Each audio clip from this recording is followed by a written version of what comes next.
Is the window visible?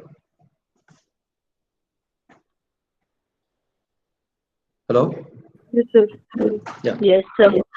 So in the last class, we have seen what is the necessity of mesh analysis, what mesh is, and what we are doing. And also we have seen the Kirchhoff's laws, okay? KVL and KCL, a few conventions, passive sign convention and active sign convention. Okay, how to assign polarity in the direction of current in passive elements, how to read that polarity while writing that in the KVL equations. Okay, so now we'll jump into actual method of analyzing the circuit using mesh current analysis. Okay, so today we will be looking into the steps to solve electric circuit using mesh current analysis. Okay, so I will go on writing here steps in brief. Step 1. The very first step, what we have to do is identify the number of meshes. This is the very first step.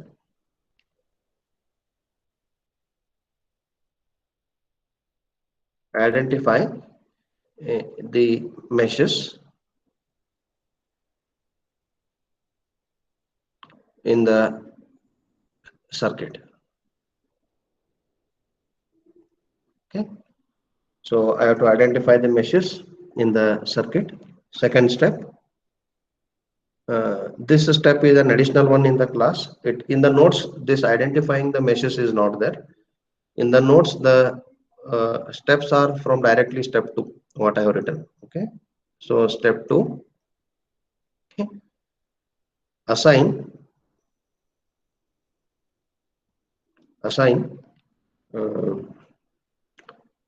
uh, separate mesh current, a separate mesh current to each mesh,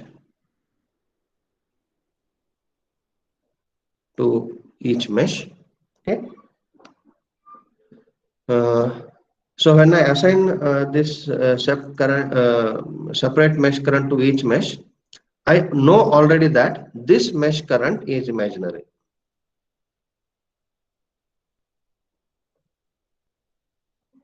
This is an imaginary current which I assume to flow only in that mesh, but whereas the actual currents are the branch currents. Okay, so I assign each mesh a separate mesh current, okay, to flow in to each mesh current such that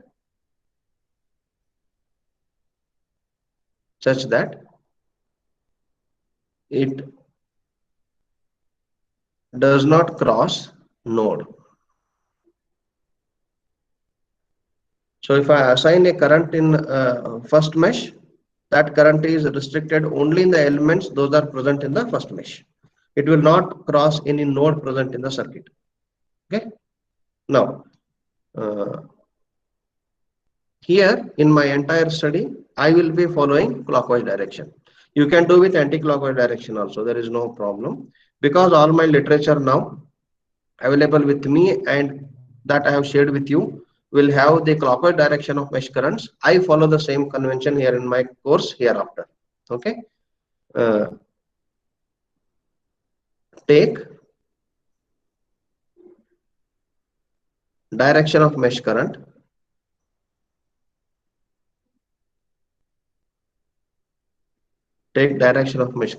clockwise.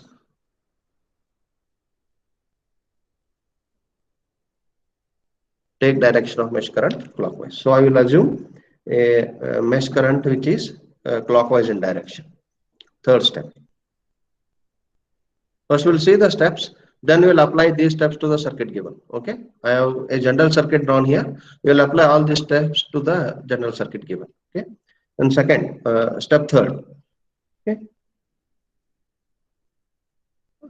in any circuit element that is common between two meshes, then the mesh current in that element is algebraic sum of two mesh currents.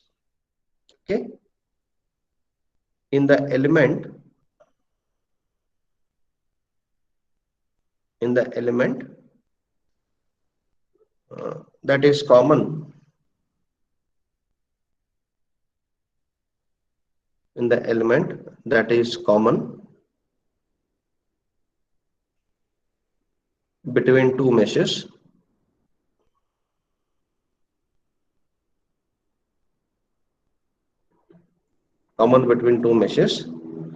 uh, the mesh current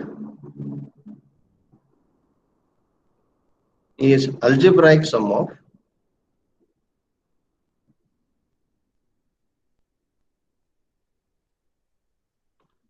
both mesh currents.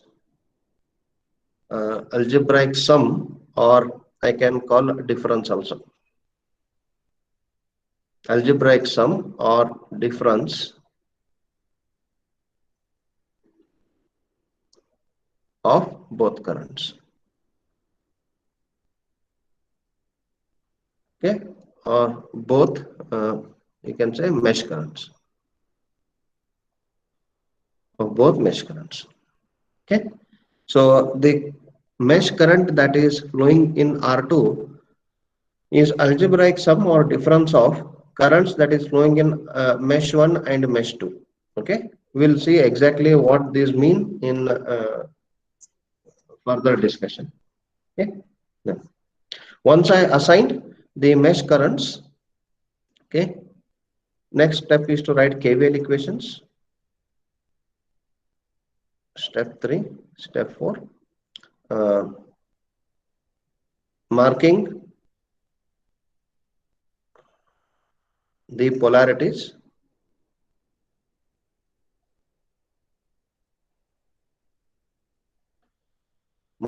polarities uh, across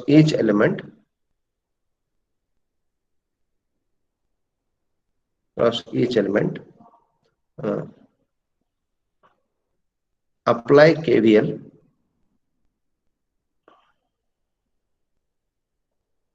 apply KVL uh, and write KVL equation.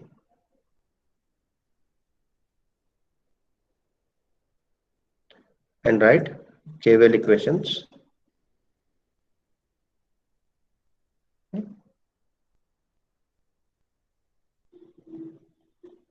Solve these equations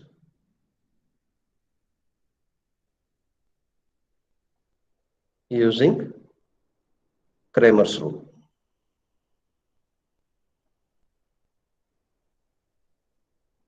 Solve these equations using Cramer's rule. Okay.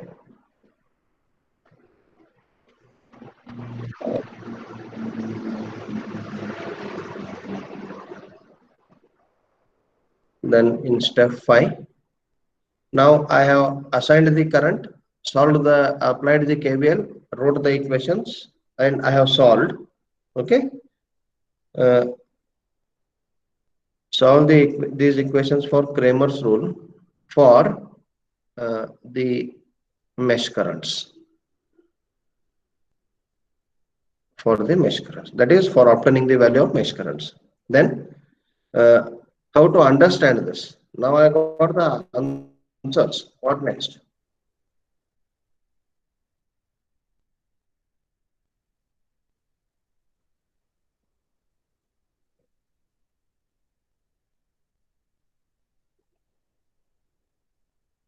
Okay. Now, if any current is with negative value,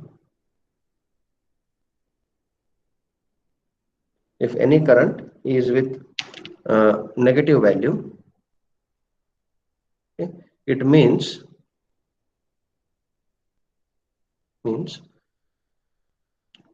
the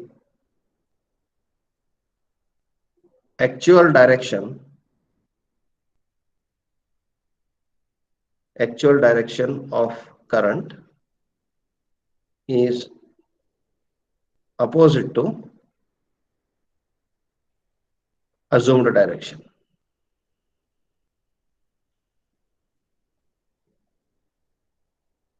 is opposite to assumed direction. So what does this mean? I have assumed all the currents flowing in the clockwise direction. Now, if any of the currents after solution comes out to be negative, then actual direction of that mesh current is anticlockwise. That is the meaning. Okay. So now, what I will do is, I will redraw the circuit once again here, and I will try to apply the steps that we use in mesh current analysis.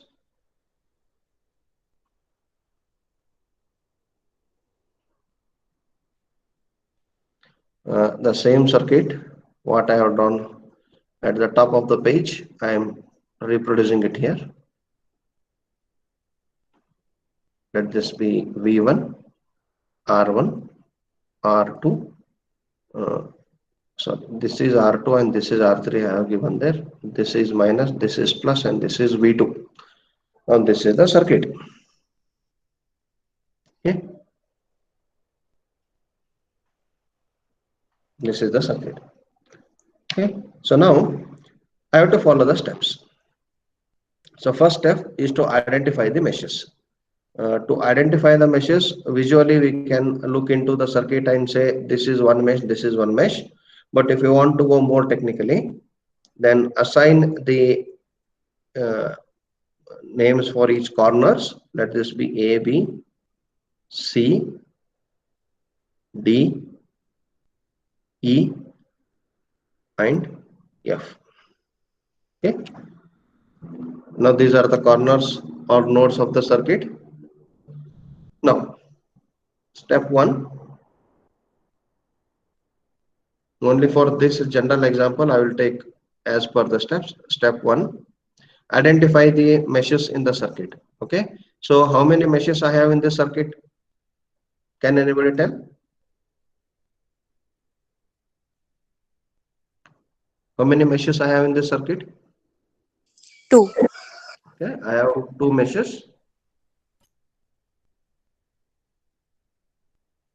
Okay, so those are A, B, E, F, A. Okay, and B, C, D, E, B. Okay, so I will call this as mesh 1 and this as mesh 2. Okay, so now what is the next step? Next step is to assign the current to each mesh. Assign a separate mesh current to each mesh which is imaginary, such that it does not cross any node.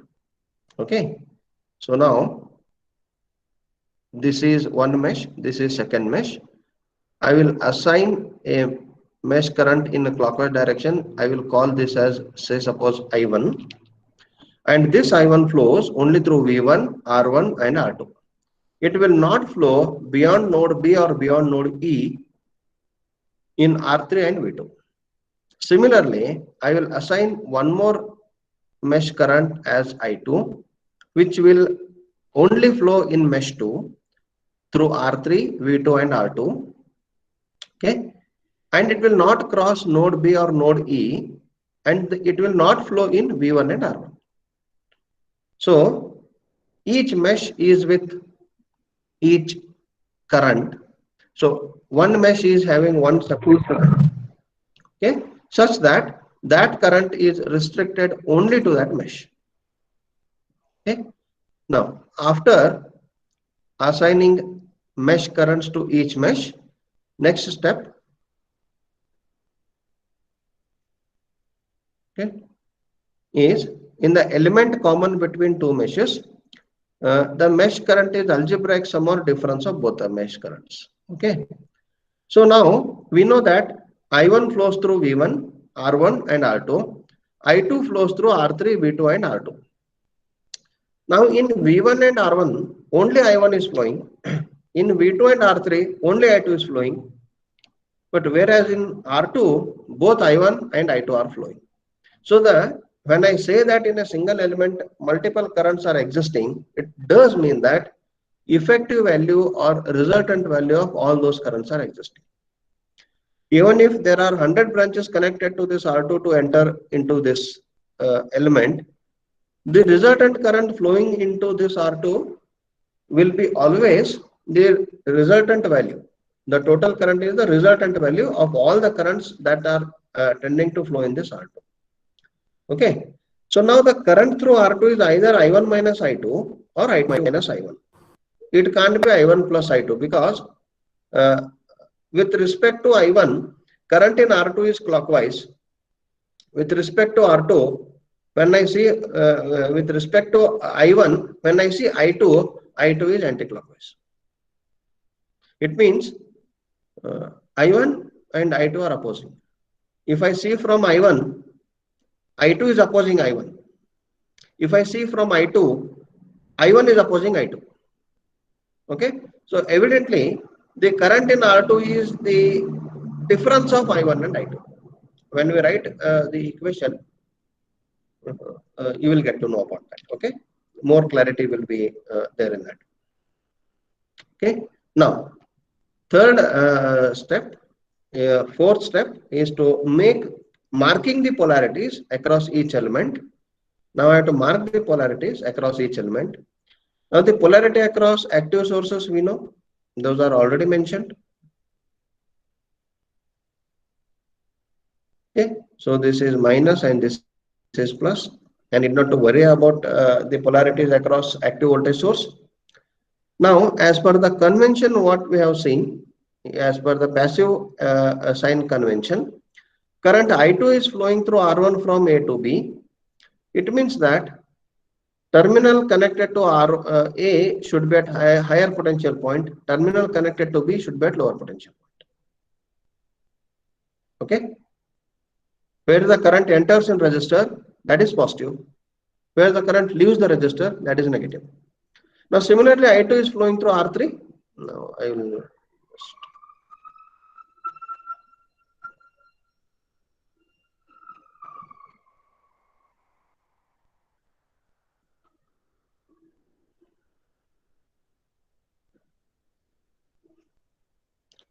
Okay, this is R3.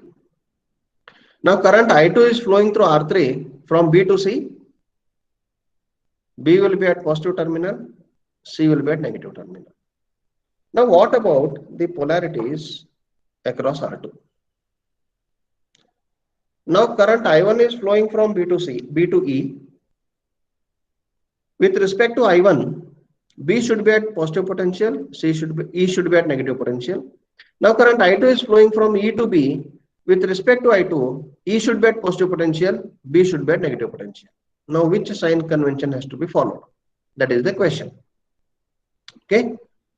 So what we do here is, when I stand in mesh 1, when I am writing KVL equation for mesh 1, I assume current I1 is flowing from B to E and current I2 is opposing.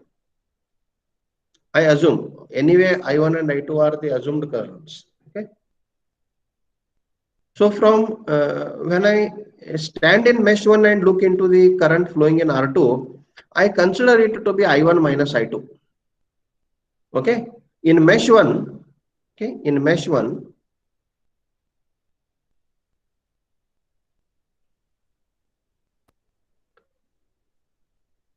current in R2, current in R2 is taken I1 minus I2. Because in mesh 1, I1 is the master. Okay, I1 is the current of mesh 1. That is the master in mesh 1. Now the other current flowing in the common element is opposing that current. So therefore, I take that current in which I am standing, in that mesh which I am standing as positive, and the other mesh current in common element as negative. So I1 minus I2 I will take. Then the same thing what I will do in mesh 2.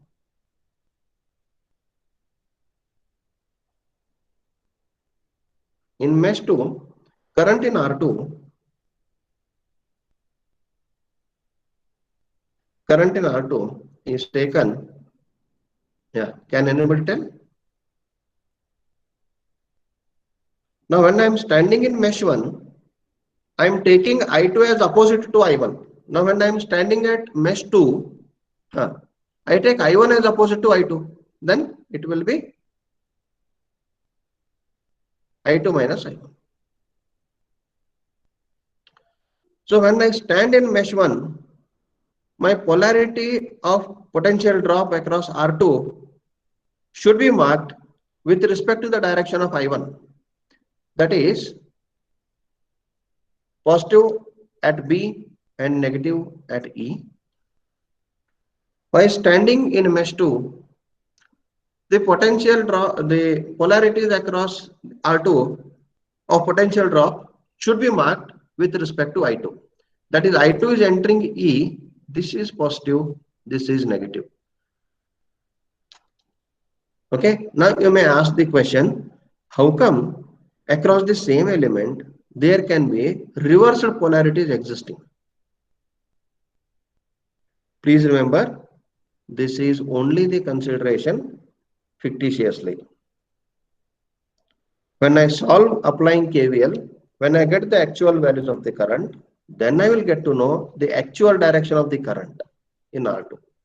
Then as per that direction of the current, I have to mark the polarities. Okay, so timing, what we will do is we will follow the polarities across common element as per the direction of current where I am standing, that is in which mesh I am standing. Okay, now this is what I have done is more clarity will get when we solve the circuit. Mark the polarities across each element and apply KVL to each mesh. Write KVL equations, solve this equation using Cramer's rule. Okay, so now what I have to do is, now I have to write KVL equations for each mesh.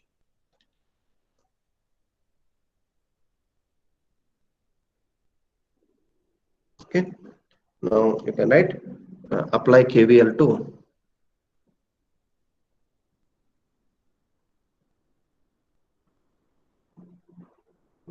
mesh 1.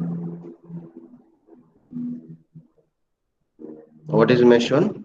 A, B, E, F, A. Apply KVL to mesh 1, A, B, E, F, A. Okay. Now, starting from A, we apply KVL to mesh 1. So the dotted line indicates the path of trace. Now, when I am tracing R1 from A to B, I1 is flowing through R1. There is a potential drop across R1, which is I1 and R1, that is I1 into R1. And I am experiencing a fall in potential from A to B. Hence, the drop across R1 to be considered as negative. Okay. So it will be minus I1 into R1. Okay. Now the current I1 is flowing through R2, which is not the only current flowing through R2. There is another current flowing through R2 is I2. But because I am standing in mesh 1,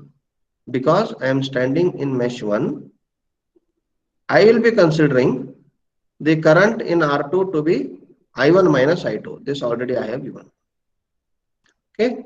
So minus I1 minus I2 into R2. Why minus? Because I have to follow the sign convention that I have assigned in mesh 1. Though it is imaginary, I have to follow this as of now. Okay, follow the sign convention that I have assigned in mesh 1 with respect to the mesh 1 current I1.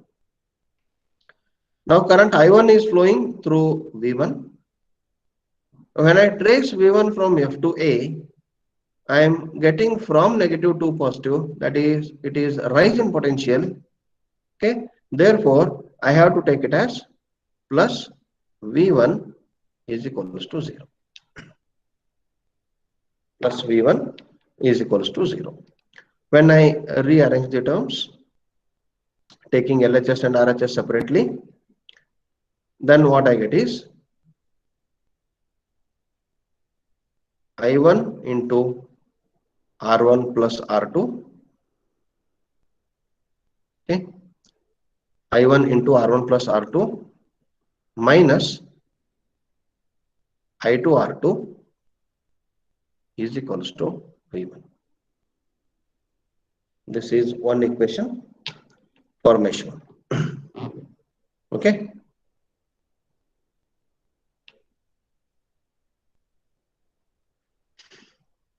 Is this equation correct? People are there? Yes, Yes, sir, correct. sir. Yes, sir. Now, Yes, sir. do the same thing with mesh 2. Now apply KVL to mesh 2.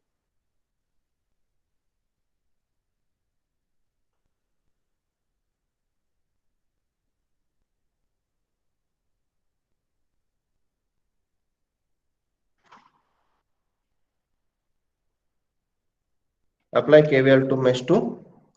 Mesh 2 is BCDB. Sorry, BCDEB. BCDEB. Okay. Now, tracing the circuit from B, C, D, E, B. Now, from B to C, current I2 is flowing through R3, and there is a fall in potential from B to C. So, it will be minus I2 into R3. Current is flowing from C to D through V2. But when I trace the circuit from C to D, I am tracing it from negative to terminal, positive terminal of the battery. So it is rise in potential. From C to D, C is at negative, D is at positive. It means rise in potential. It is plus V2. Okay. Now current I2 is flowing through R2, where current I1 is also flowing through R2 now simultaneously. So the net current flowing through R2 is the difference of I1 and I2 because they are opposing each other. But because I am standing in mesh 2, I see that my current I2 is positively assumed, whereas current I1 is opposing that current I2. Therefore, when in mesh 2, I should take I2 minus I1. Therefore, I will write it as, and I have to follow the sign convention that is assigned with respect to mesh 2 across R2. Okay, and please remember that in any mesh equation, okay, voltage drop is always negative. Voltage drops always come negative. Okay, so minus of I2 minus I1 is equals to 0. Now this is equation for mesh 2. When I again rearrange the terms, then I will get as minus I1 into R2 plus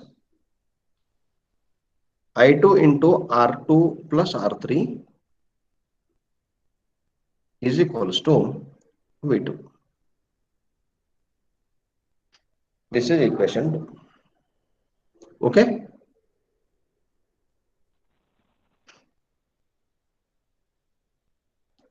So this is minus I2 minus I1 into R2. Minus I2 minus I1 into R2. Or just a second.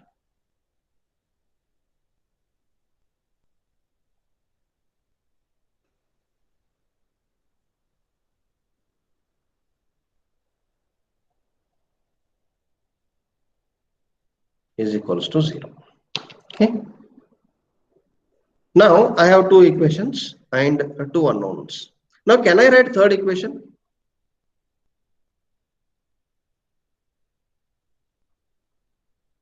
Can I write third mesh equation?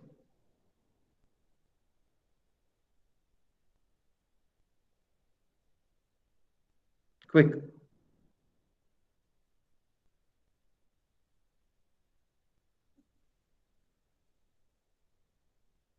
Yes.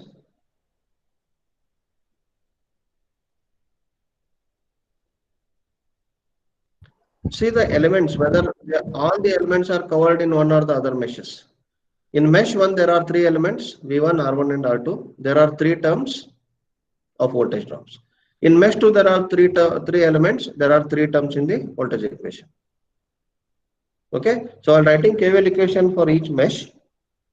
You should also cross check whether all the elements are considered in the mesh equation by counting the number of elements in that mesh and by number of terms in that equation.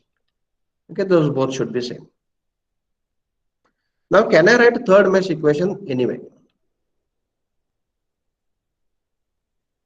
Is there any third mesh? Only two meshes are there, sir. No, sir. Yeah, there is no third mesh. Therefore, I can't write third mesh equation. Okay.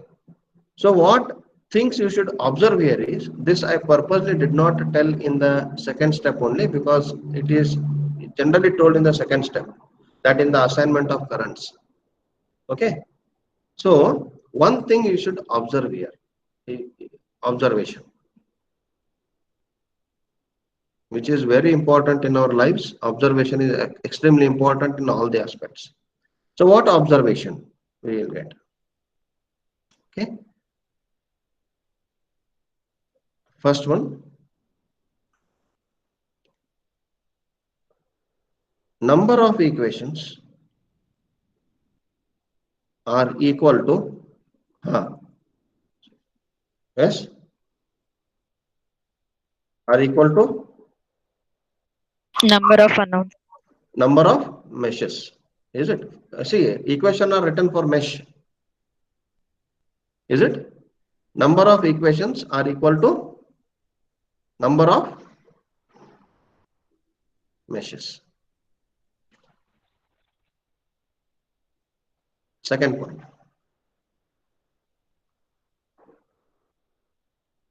Number of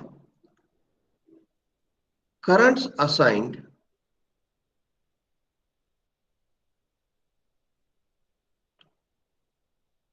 are equal to what we have seen in this step. Assign a separate mesh current to each mesh.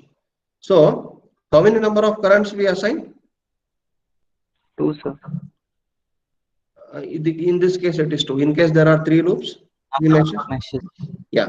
Number of currents assigned are equal to, again, number of meshes.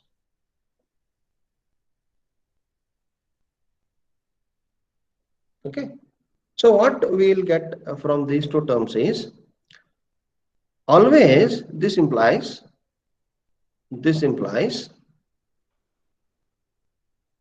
always number of equations are equal to, yes, number of unknown currents. Correct. Is it right? Always number of equations are equal to number of unknown currents, because currents are what? I am assigning the mesh currents to each mesh. It means that is unknown to me. At first place, that current is unknown to me. I am assigning it arbitrarily using a clockwise direction assumption. Then I am writing KVL equations. I get a set of equations, and those set of equations are equal to number of meshes, and number of currents are equal to number of meshes. Therefore, number of equations are equal to number of currents. This will yield, okay, system of linear equations.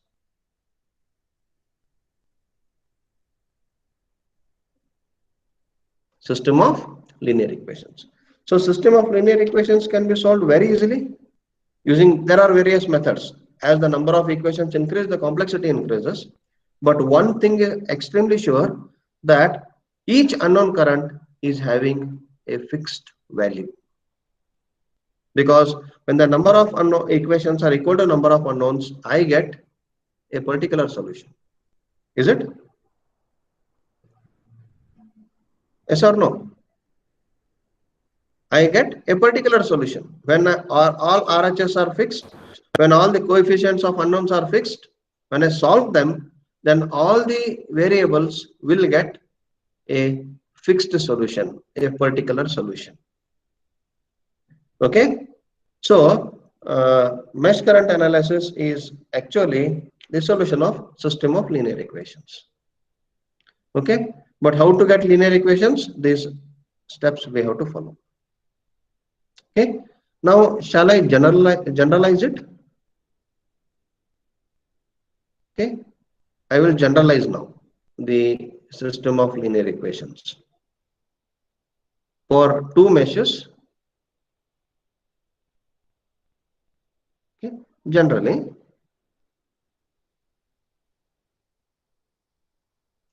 okay, for two meshes,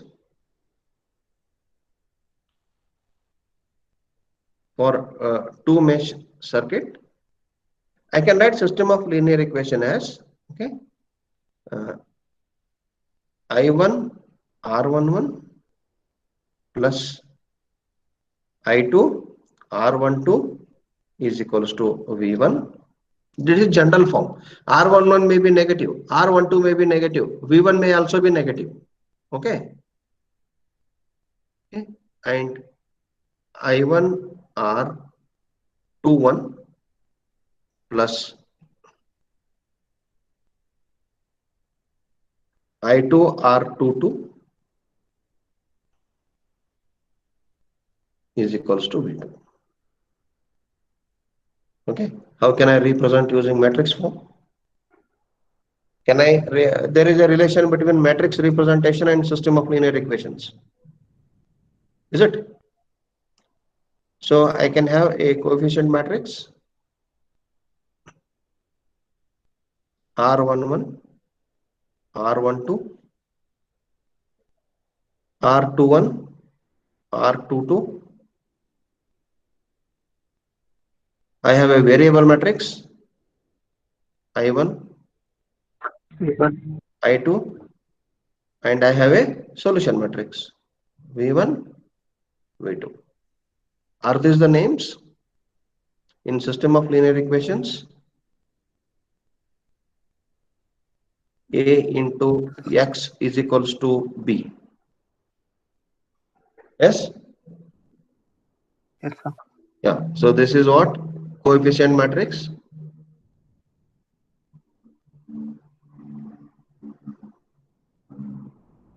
This is what? Variable matrix.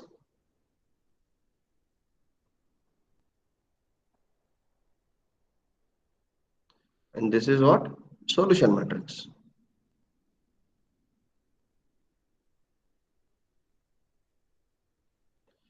Now when I solve this, I'll get I1 and I2. Okay. So using Kramer's rule,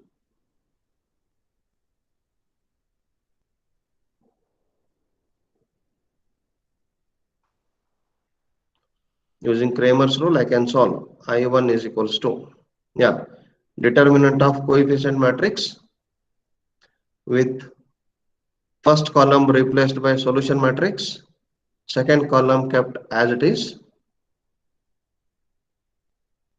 divided by determinant of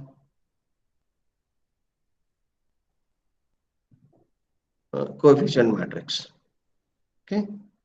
Similarly, I2 is equals to determinant of coefficient matrix replaced with column 2 replaced by solution matrix. You heard this name Kramer's rule earlier also, is it?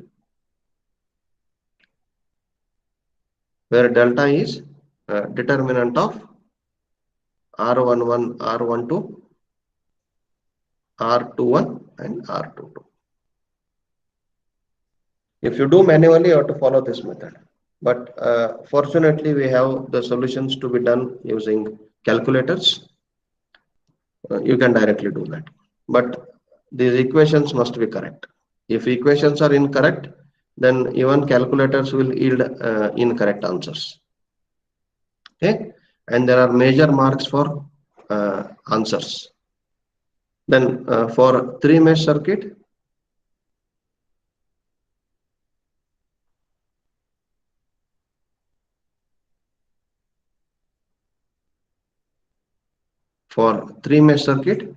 what I get? I1 R11 plus I2 R12 plus I3 R13 is equals to V1. And there is no necessary that in each equation there will be coefficient of each current. Okay, there is no compulsion. There can be only one current in one equation, but at least there should be one current in one equation. Okay. Then I2 R12 plus I2 R22 plus I1 R12, I2 R22 plus I3 R23 is equals to V2, I1 R13 plus, this is 21. This is 31.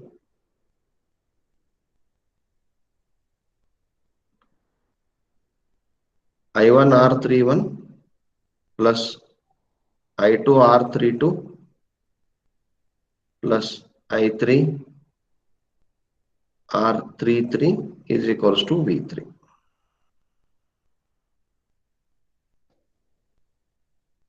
A is equals to V3. Now, if I want to write it in the matrix form, same thing we have to do here. So, a coefficient matrix R11, R12, R13, R21, R22, R23, R31, R32, and R33. Multiplied by variable matrix I1, I2, I3 equal to solution matrix V1, V2, V3. Again, apply Kramer's rule, the same method you have to follow. If I want I1, replace first column of coefficient matrix by solution matrix divided by determinant of coefficient matrix. I2 replace second column, I3 replace third column. That you will get the solution.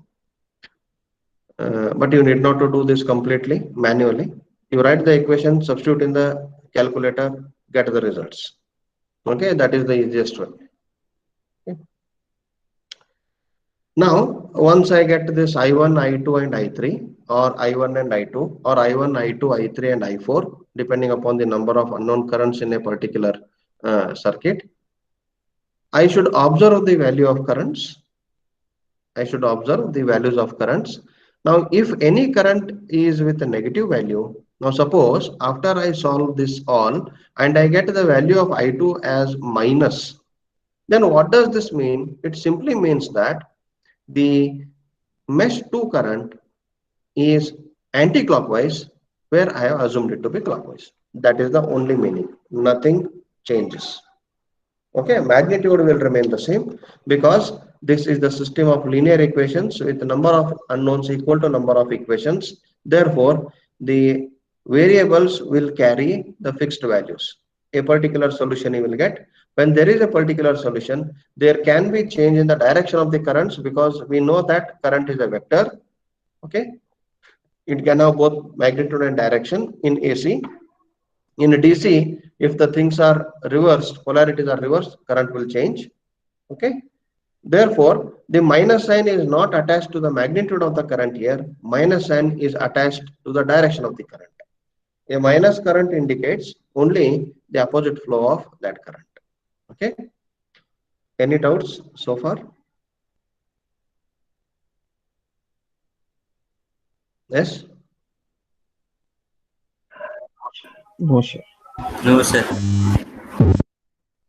Anybody else? Any doubts?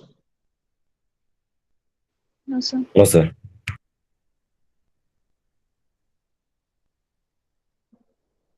Okay. Then we'll take a very small example. Okay. So that you will understand what all things we have done. Okay. I will take a very small circuit, same two loop circuit example, and we'll solve it step by step.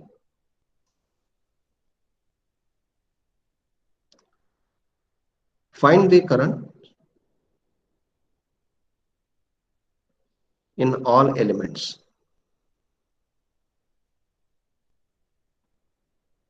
of circuit shown.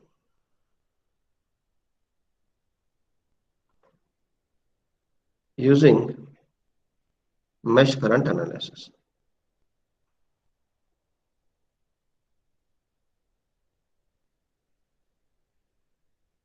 Using mesh current analysis. Now the circuit shown is the same two loop circuit I will take. I will simply give it the values. Okay.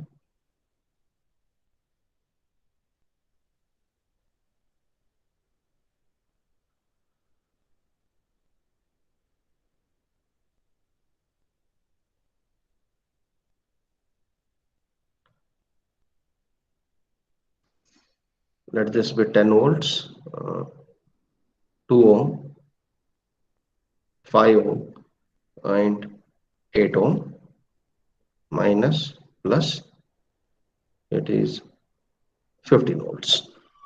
Okay. Now we have to find the currents in each element. Okay. Find the currents in each element. Now first step, recognize the or identify the meshes A, B, C, D, E, and F. Okay. So we have two meshes.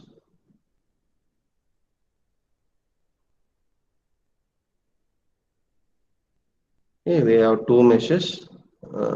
Mesh 1, A, B, E, F, A, and mesh 2, B, C, D, E, B. Okay. Next step is to assign the mesh currents. Now, how many currents I should assign? The number of currents to be assigned are equal to the number of meshes. I know there are two meshes. There should be two unknown currents. Okay. Now assign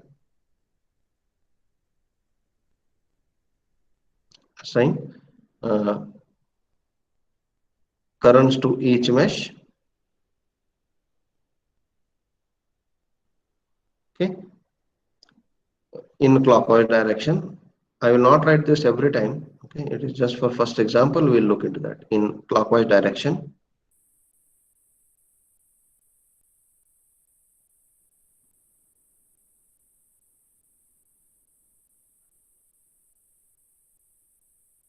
Okay. So let this be I1. This is mesh 1. This is mesh 2. And let this be I2. Okay. Then I should mark the polarities.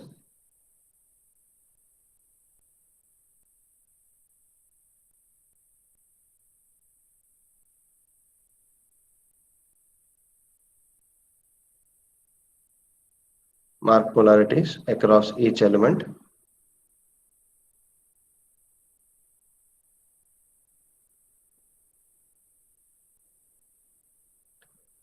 So polarity across 10 volts is already present. Same. Now current I1 is flowing through 2 ohms from A to B. Therefore, terminal A is positive, terminal B is negative. The same current I1 is flowing from B to E in 5 ohms. Therefore, in mesh 1, across 5 ohms, B is positive, E is negative.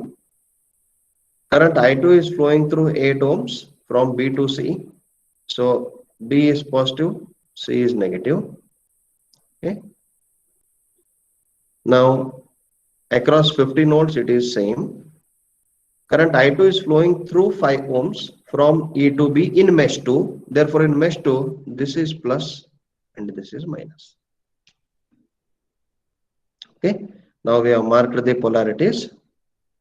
Any doubts in marking polarity? Guys, any doubts in marking the polarity? No, sir. No, sir. No, sir. Okay, you are comfortable with marking the polarities, because marking polarities is the most important task you will be doing, because if the polarities marked are incorrect, suppose you mark correct polarity for voltage source, mark incorrect for 2 ohm and mark correct for 5 ohms, then also the solution is incorrect. Polarity marking is extremely important in mesh and node analysis, especially in mesh analysis. Okay, so everybody is comfortable and is clear with marking the polarities with respect to the direction of current through an element. Yes, sir. Yes, sir. Okay, so we shall move ahead with the solution. Now once the polarities are marked, then apply KVL to each mesh.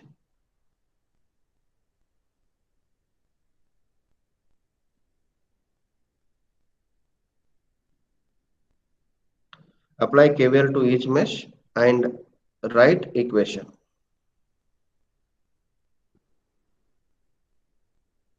And write KVL equation. Now for mesh 1,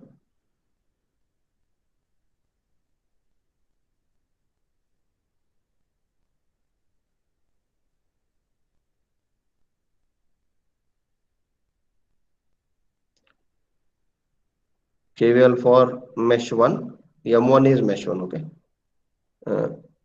A, B, E, F, A. Yeah. Can somebody tell the equation?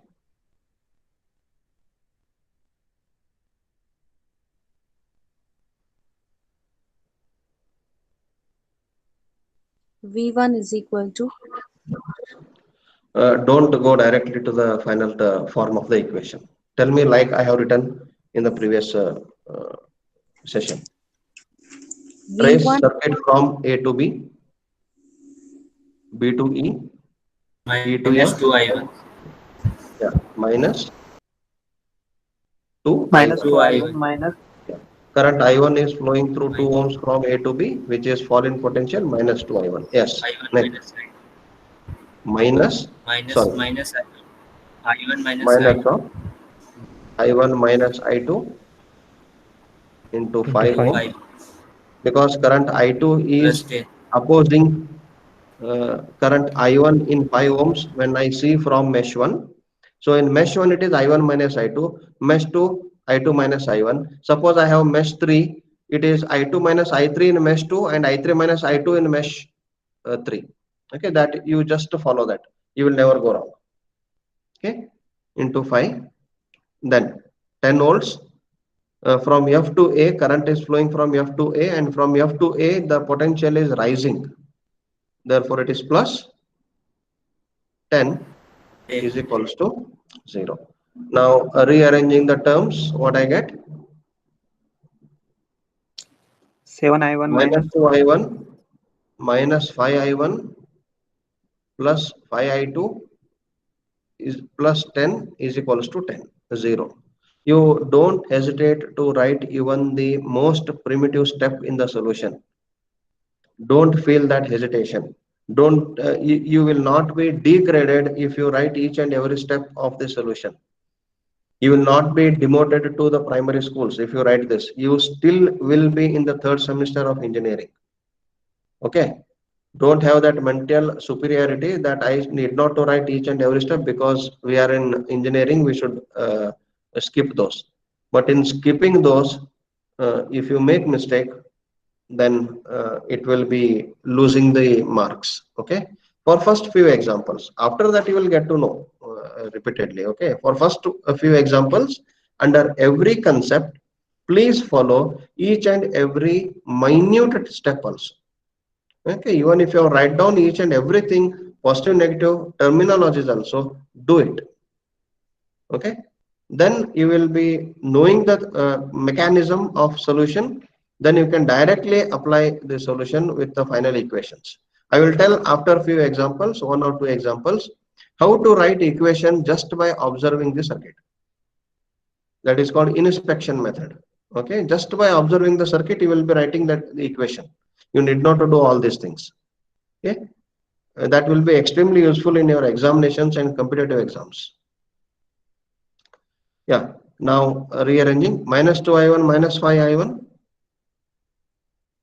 minus 7i1 plus 5i2 plus 10 is equals to 0, or 7i1 minus 5i2 is equals to 10. This is equation. Now KVL for mesh 2.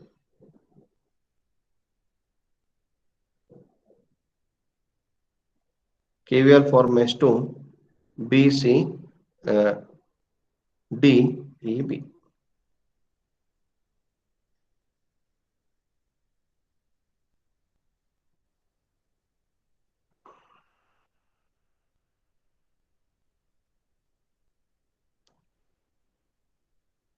Yeah. Now trace the circuit from B to C, C to D, D to E, and E to B. Current I2 is flowing through 8 ohms from B to C. So that is a voltage drop. You take it as, sorry, minus 8 I.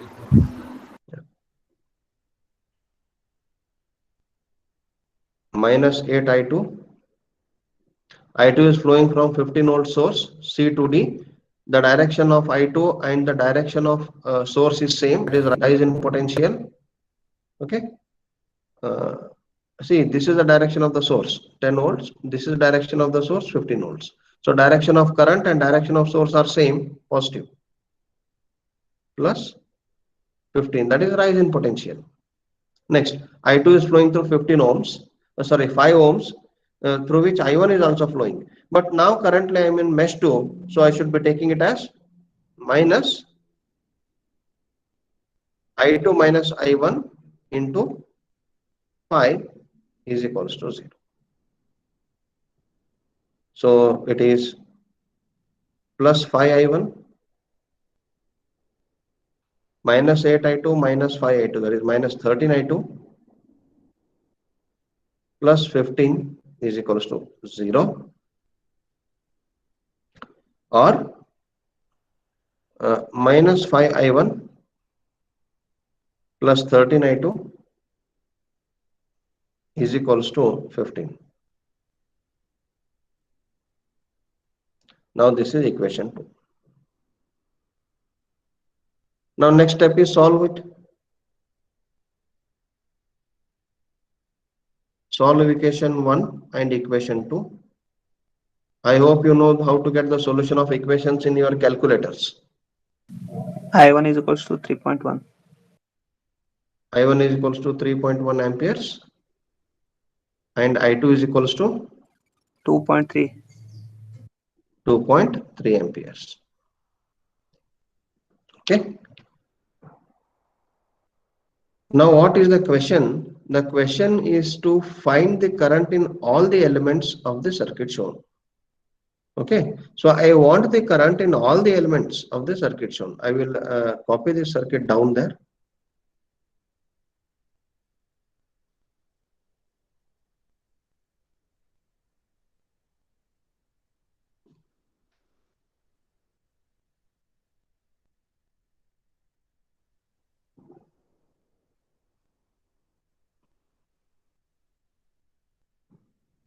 Okay.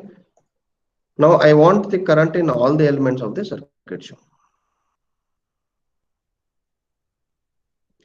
It is now simply we should observe what is the mesh current in each element. Okay. So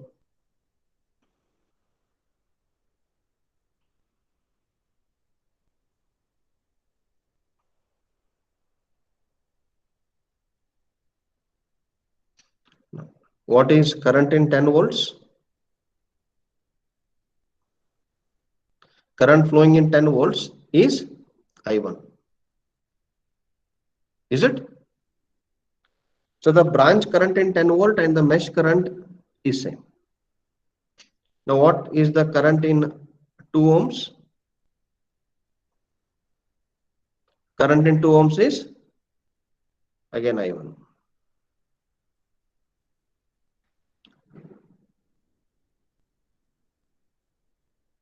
I will keep 5 ohms at last. What is current in 8 ohms?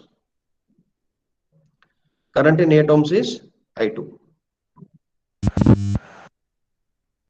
What is current in 15 volts?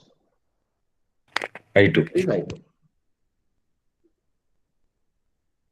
So same, I1 is 3.1 amps. It is 3.1 amps. It is 2.3 amps. All are getting the same values. Yes, sir. Okay, good. Now what is current in 5 ohms? I1 minus I2 or I2 minus I1. No, it should be only one. Why? Because I took I1 minus I2 or I2 minus I1 because I did not know what is I1, what is I2. Now I know what is I1, what is I2. How can be two possibilities? I1 I minus know I2, sir. I1 minus I2. exactly what is the value of I1 I know, exactly what is the value of I2 I know. Now I1 observe minus I2. which is the larger current. We know that the resultant current is always equal to the sum or difference. So when I have difference of two numbers, which is more positive, that sign will be there for the result. Yes. Yes, sir. So current I1 is greater than I2. Definitely, the direction of current in 5 ohm is from B to E. Current 5 ohm, I5 ohm is uh, from B to E. Okay. Or before this, before we do this, current I5 ohm is equals to I1 minus I2. Okay, because I1 is greater than I2. Okay, therefore, this is equals to, I will write some 3.1 minus 2.3, which is equals to 0.8 amps. Is it 0.8? Yeah.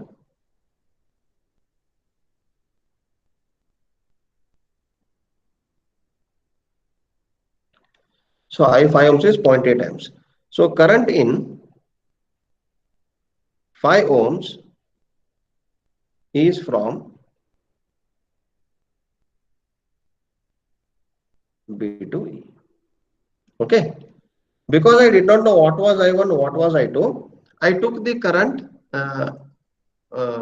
with respect to the mesh currents only. Now, if you take I2 minus I1, what will happen? Polarity changes. Yeah, simply that will happen, is it?